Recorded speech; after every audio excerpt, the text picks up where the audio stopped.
Bonjour, ici Natacha Renata Kimberly, spécialiste des rêves et des voyages chamaniques depuis plus de 35 ans. Voici une nouvelle vidéo de ma série consacrée aux animaux de pouvoir. Cette fois-ci, je réponds à Jacqueline qui m'a demandé de parler de la licorne. Vous avez sans doute remarqué ces dernières années que la licorne est omniprésente sur les éléments de décoration, les accessoires, les cosmétiques, les t-shirts, les sacs, les foulards, les sweatshirts, tant pour les petites filles que pour les adolescentes ou pour les jeunes femmes. Certains sociologues parlent même de ce phénomène en tant que licorne mania. Cet engouement pour cet animal mythologique qu'est la licorne a bien sûr été favorisé par les réseaux sociaux. Le mot licorne signifie unicorne, c'est-à-dire une seule corne, et dans beaucoup de pays, la licorne se dit ainsi.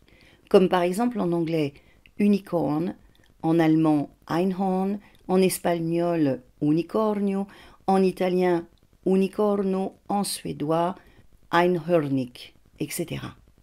Selon les cultures, les animaux appelés unicornes peuvent avoir d'autres formes que celles du cheval, comme celle par exemple d'un âne, d'un poisson, d'un dragon, d'une chèvre ou bien encore d'un scarabée. On peut se demander si la licorne n'est qu'un animal mythologique. Eh bien pas tant que ça. Il semblerait que cet animal ait existé lors de la préhistoire. Il aurait plus ressemblé à un rhinocéros plutôt massif qu'à un cheval, mais toujours est-il que le mythe de la licorne se fonde sur quelque chose de réel.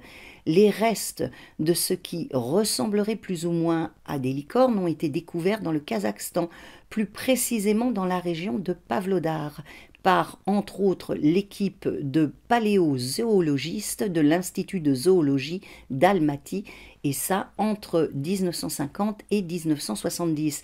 Il y a mention de l'existence de licornes aussi bien en Orient qu'en Occident.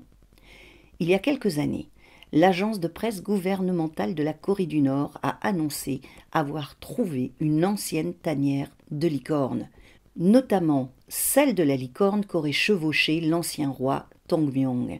Cette tanière se trouverait à 200 mètres du temple Yongbyon au centre de la capitale qu'est Pyongyang.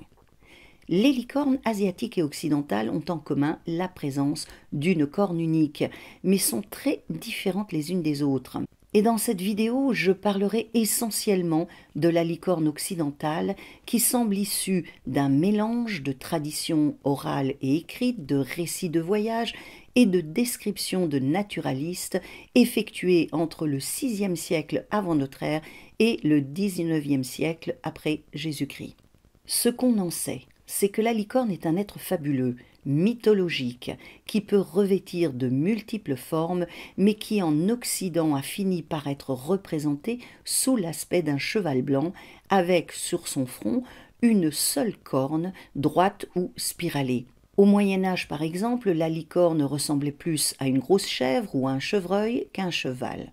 Dans l'Antiquité, Aristote et Pline l'Ancien mentionnent la licorne dans leurs écrits.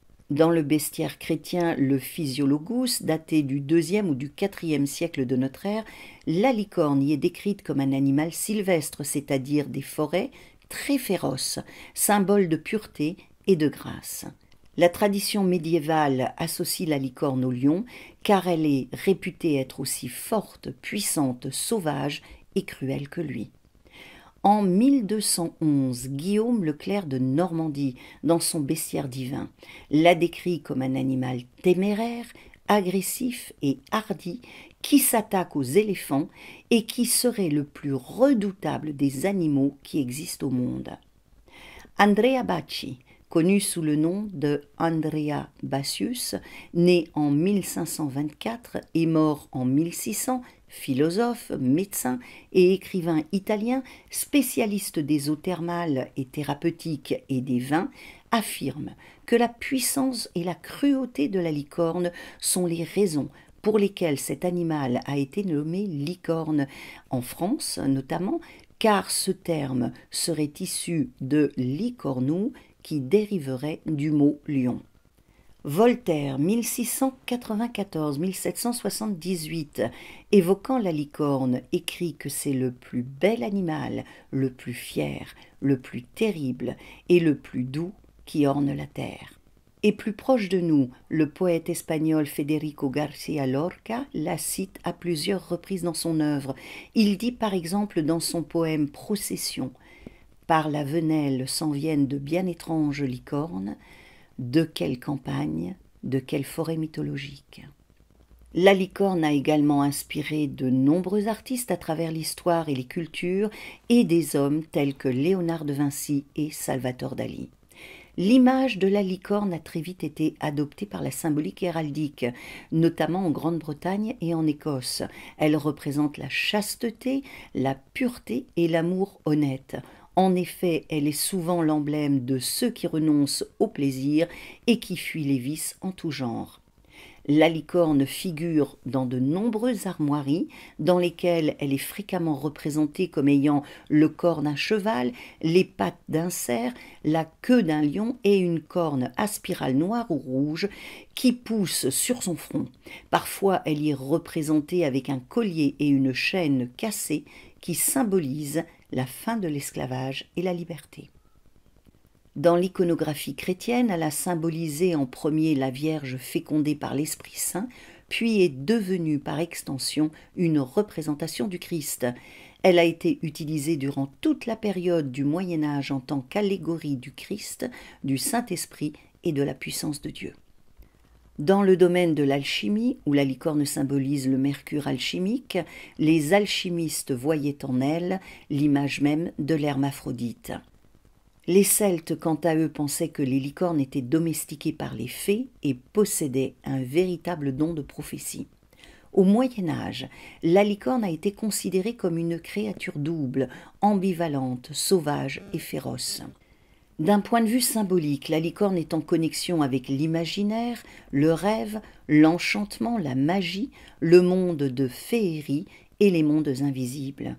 Elle représente une quête de soi et la connexion avec l'âme, un idéal de vie au plus proche des désirs et besoins de l'âme et l'intégration de la spiritualité dans la vie quotidienne. La licorne, qui a une dimension mystique et ésotérique, invite à la méditation, au voyage chamanique, au rêve et à la créativité. Elle représente le féminin, la pureté, le merveilleux, mais également l'ambivalence, car elle porte en elle les notions de justice, de puissance et de pouvoir. En gros, elle est la toute-puissance du féminin en lien avec l'âme et l'être intérieur, et représente en quelque sorte l'idéal féminin. Elle est le symbole même de la liberté et de l'indépendance, car elle est celle qui ne peut être domptée ou corrompue. De nombreux récits mentionnent sa capacité à discerner ce qui est impur. En Inde, par exemple, il est dit que sa corne aurait la faculté de détecter les poisons et de séparer les eaux polluées des eaux pures. Certaines légendes, de par le monde, parlent du retour possible de la licorne sur terre lorsque la paix régnera. La licorne est de nos jours en lien avec le dépassement des limites que nous nous imposons ou des limites imposées par la société et représente donc un objectif impossible à atteindre. Dans la Silicon Valley aux USA, une licorne désigne par exemple une société qui a dépassé le milliard d'euros de chiffre d'affaires alors qu'elle n'est pas encore cotée en bourse. Avoir la licorne comme animal de pouvoir ou l'appeler dans votre vie et voyager avec elle vous permettra de concilier vos rêves avec votre réalité quotidienne, d'entrer de plein pied dans un monde de magie et d'enchantement, de vous connecter au monde de féerie, de développer vos capacités intuitives, d'acquérir le mordant nécessaire pour aller au bout de vos convictions et de vos rêves, et de réunir les deux côtés opposés de votre être, c'est-à-dire le yin et le yang, ou bien encore le masculin et le féminin.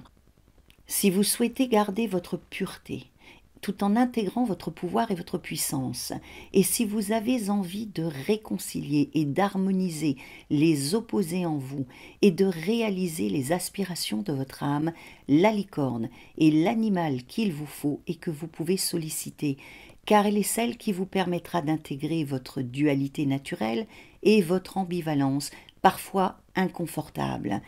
et de dépasser les limites communément admises pour accomplir ce qui vous paraît aujourd'hui impossible.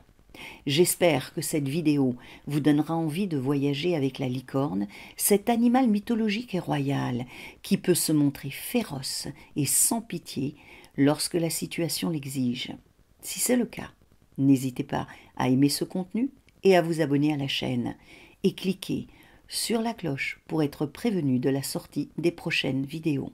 Rêvons et voyageons ensemble.